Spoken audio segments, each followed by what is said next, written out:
Hey, this is Kevin with Imagination Hobbies. Right here I got the 8 Real coin that I'm going to clean. This thing is pretty dirty. I am doing a voiceover on this because I wanted to film the process, but I didn't want to try to talk while I was doing it because the process could change midway through. I am sick, so you'll have to pardon that. This is just me showing you the black spots on the coin. It's really dirty. Keep in mind there's a lot of light on this.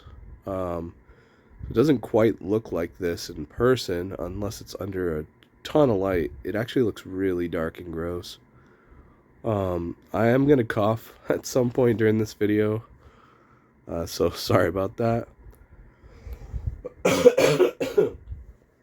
Well, alright, so this is me putting this slab in a plastic baggie so I can crack the slab open.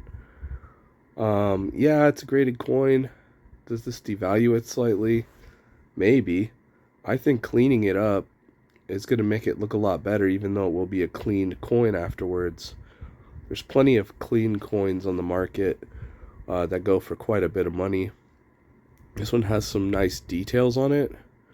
As you see, it was graded, very fine details.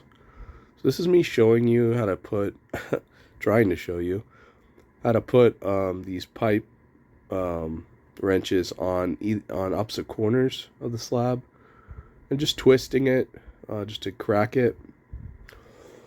I was gonna do the voiceover when I wasn't sick, but I just want to get this video up. That's my weekend, and I'm probably not gonna sound better for a few days. So you can see it's like, I mean, it just looks like soot. If you get it at an angle with any shadow, this coin just looks sooty. And this is a ton of LED lights on it right now. This is just me showing you the coin in person. It has some kind of cool toning on it.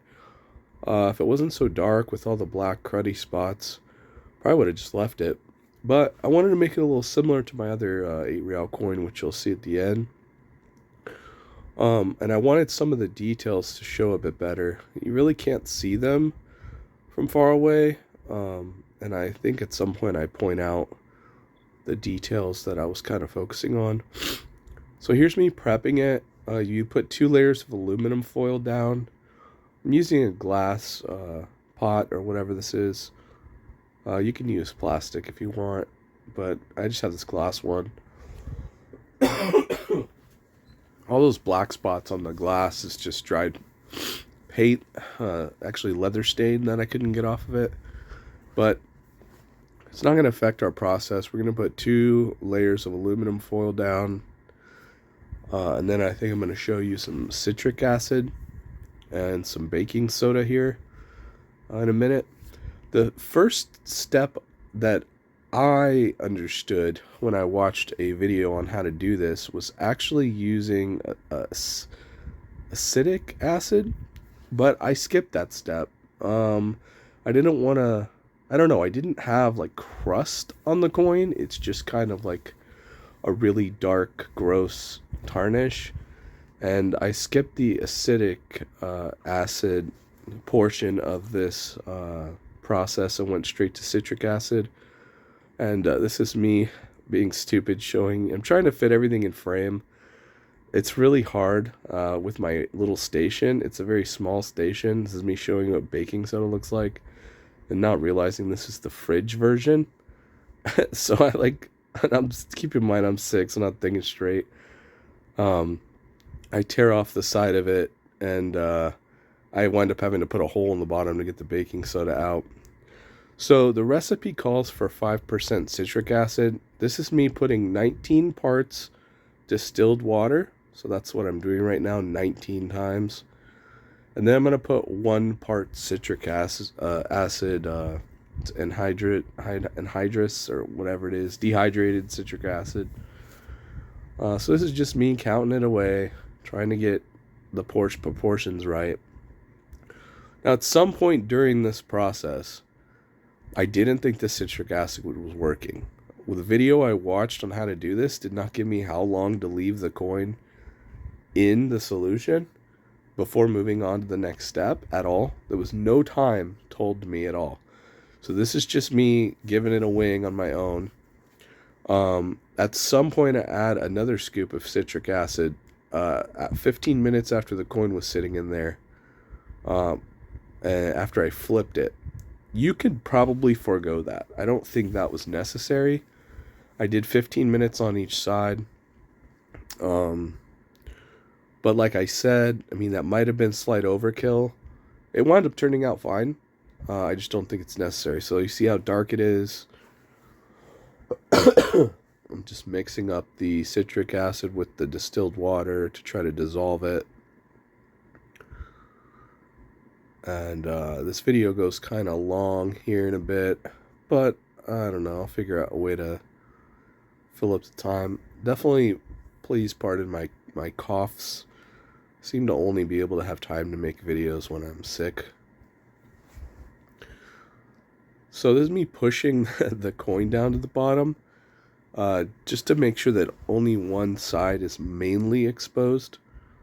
I do recommend doing the side that's the worst face down on the foil. The reason for that is if you follow this exact process, I'm going to add more citric acid later. You don't have to do that. If you're not going to do that, if you're just going to go with the 1 part to 19 parts, the 1 part citric acid, then you could probably put the cruddiest side face up towards you. Just something to keep in mind. I just want to talk through this with you guys in case you do try this at home. But I do put the citric acid in and just kind of dissolve it. I give it 15 minutes on the first side and then 15 minutes on the second side. I'm showing you, I'm going to put some baking soda on it. Now, I don't even wash the coin off. I don't wash the citric acid solution off the coin before I wind up throwing baking soda on it. Was there a reason for that? Probably just laziness, but it probably served a purpose. I think it actually reacted a bit better with the combination like that, and I would recommend doing that unless you're just trying to barely clean it. Then you might want to wash it off first and go with the baking soda. But again, this is 15 minutes on each side of the coin. You can go 1 part citric acid to 19 parts water, or if it's really, really gross and you want it cleaner, you can do 1 part citric acid to 19 parts water for 15 minutes, putting the worst side face down.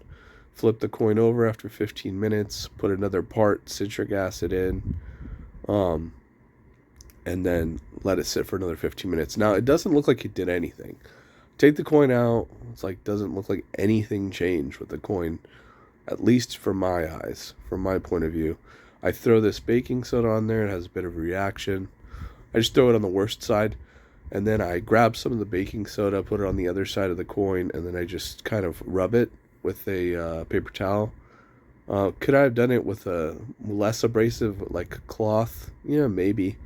I don't know. I don't know how abrasive cotton is. Some people say it's a pretty abrasive material on a micro scale, but honestly, I wasn't going to get too technical with it, and paper towels are readily available.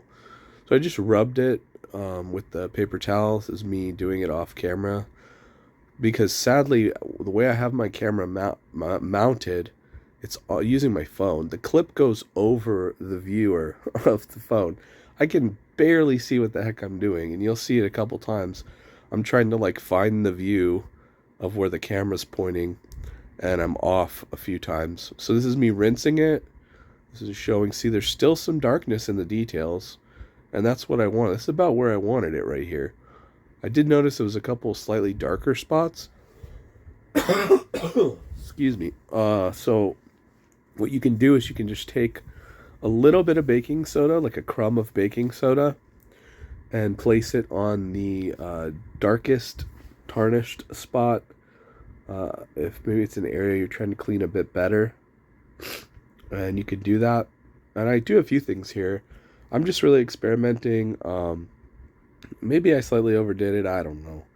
Honestly, I like how it turned out. But so I'll show you. See that dark spot in the top left corner? I did a little experiment. You put a little crumb, and then you dip your finger back in that citric acid water mix that you had.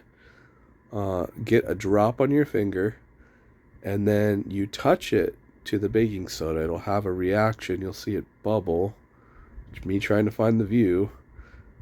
Click it there. Okay, there we go. Now it just has this little reaction. And that's how you kind of isolate the areas so you're not over cleaning the entire coin. If you do over clean the entire coin and it is too brilliant, there is a trick you can do. You can do the same thing, the same trick I'm doing with my little finger, and you could use vinegar, and you could put vinegar in the recessed areas, in the deep crevices, wipe off the surface, let the vinegar sit for just a little bit, and it will kind of recolor it, a tarnished color. You don't have to do that. It's just like if you went way too hard in the paint cleaning it, and it's too brilliant, that will darken it down a bit again. So you see me just like spot cleaning certain areas. I don't know, I probably didn't need to do any of that, but just kind of messing around. I didn't have precise instructions on how to clean this coin specifically, so I wanted to have this be a learning experience for everyone, and these are a little bit more in-depth instructions on how to clean this style of high silver content coin. Now, you didn't see this before, but you can actually see the assayer mark on the left, this SR or whatever that is. I didn't do the research yet, but that's an assayer mark of who assayed it. And you can kind of see the rim there of the actual detail on the shape that it's supposed to show. You can see the detail of the lions. Now, this may seem overly cleaned here, but again, please keep in mind like how bright that light was. That light is insanely bright. It's coming from 3 different angles with hundreds of little LEDs. This is also a lot of LED light on it, but you can see it's a bit darker than it appeared in the previous frame. But yeah, this is it compared to my other coin. That's pretty much it. You can see the rest of my coins here. They're all on this wooden easel that was made by Long Lived Coins, the BLLC. He made me that wooden easel. And yeah, that's how it turned out. Anyway, I hope you guys enjoyed this video. Leave a like, subscribe, let me know how it went. Alright, thanks. Bye.